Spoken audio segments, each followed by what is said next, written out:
It's beautiful. There are more than 600,000 dreams floating around this mile-high city. Yet every day, people pass them by and forget. Ooh, it's wet. Forget that life is moving much faster. And before we all die, It's good to have people think about what they want to do. our dreams must live. Before I die, I want to believe in myself. Before I die, I want to live closer to my family. And on a farm. The world needs to be changed. Live through now, I suppose. Like, get over this rough patch at the moment. What stands at the corner of Colfax and Bannock is a symbol. This is unique. I've never seen this. A symbol of one's goals etched before their very eyes and many others. It's wonderful if this person wants to have Christmas with Sting, but, you know, some of these they're really powerful, so. So they dig deep in their hearts. Some ask for a better life, others ask for love.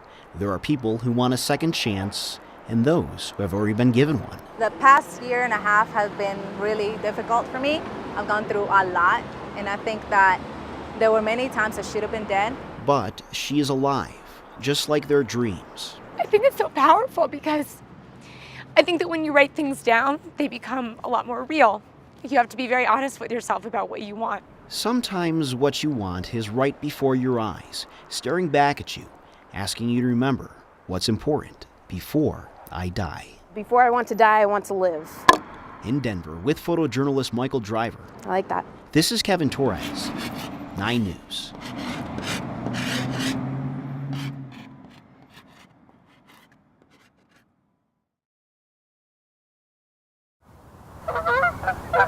Everywhere you look, the stones are perfectly placed. They're to where they line up. They're always in a perfect line. I think this is the ultimate tribute, is to be buried someplace like this.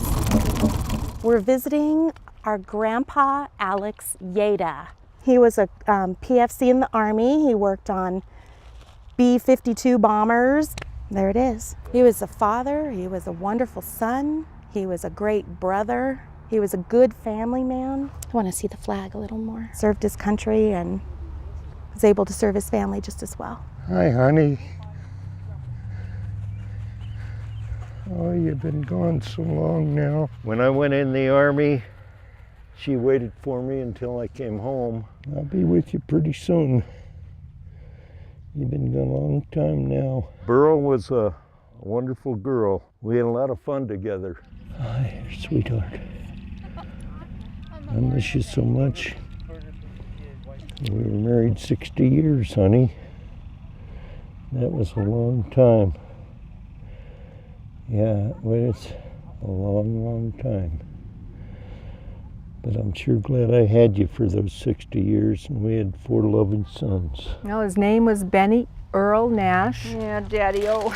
He served in the Korean War. It's just a chance to come out here and to reflect on all the good times and remember and feel a connection, a closeness by coming out here. Bye-bye, honey. I'll be with you soon. They need to be remembered at least one day a year. You know, they're always in your heart and you always remember them, but Girl, you were a wonderful girl. we need to remember those that have gone before because they were our stepping stone to be where we are today. I sure loved you. For 60 years we were married. Bye-bye, honey.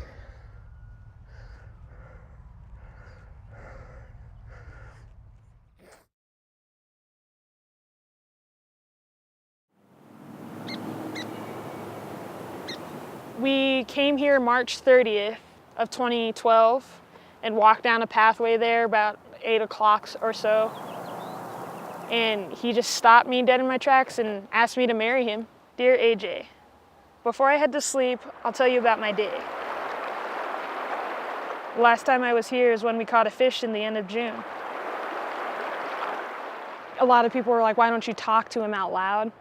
My thing is, it breaks my heart more knowing he's not going to say anything back to me.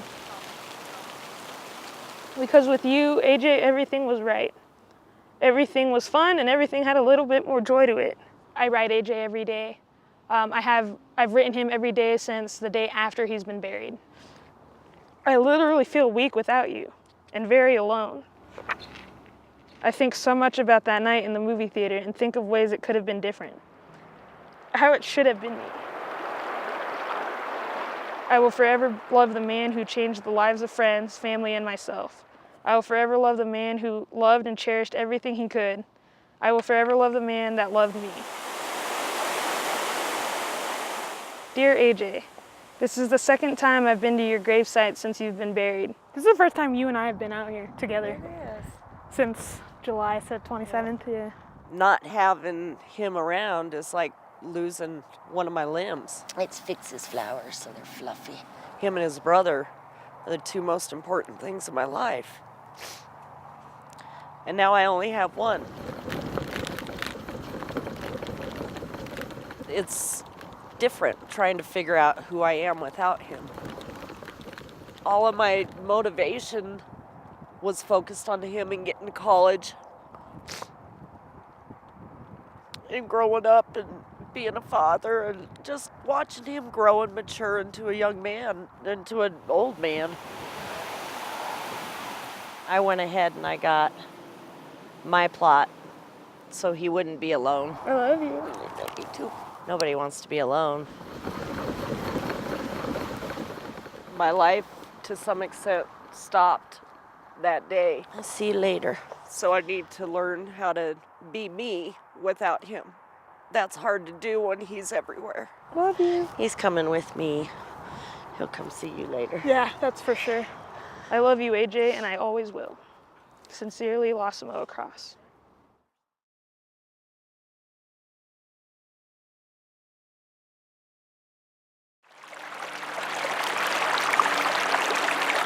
It's crazy out here. There was a moment this evening But looking back here, babe.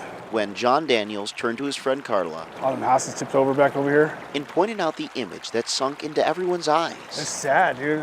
Look at all the, look. Just look. All them trailer houses. 1, 2, 3, and on and on. They're still like half covered. Washed up.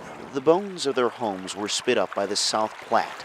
The bloated river now speaks and burps in the form of bubbles, consisting mostly of waste. Is that your house? Your house? My house. Oh. I'm sorry. What a waste it was, said Olga Salazar, as she received a hug from John and Carla. Sorry about your losses. Okay, thank you. Somewhere in that mangled stew of river and community was her home. Very hard, very hard. That same home she and her husband had dreamed about 5 decades back. When we got married 54 years ago, he says, someday we'll have our own farm and we'll be all right, honey. I'll keep my promises to you, which he did. Those promises seemed so long ago, and as Olga's husband Ramon reached up and glanced out, she wondered what was next. If I survived a stroke and breast cancer, this is not gonna knock me down. We're gonna fight, we're gonna come back. Why? Because we love each other. The road ahead in every direction might seem blurry, but as optimists like Olga will tell you, you can find luck in every leg along the way. And sometimes that's the only way to get through this. I couldn't even imagine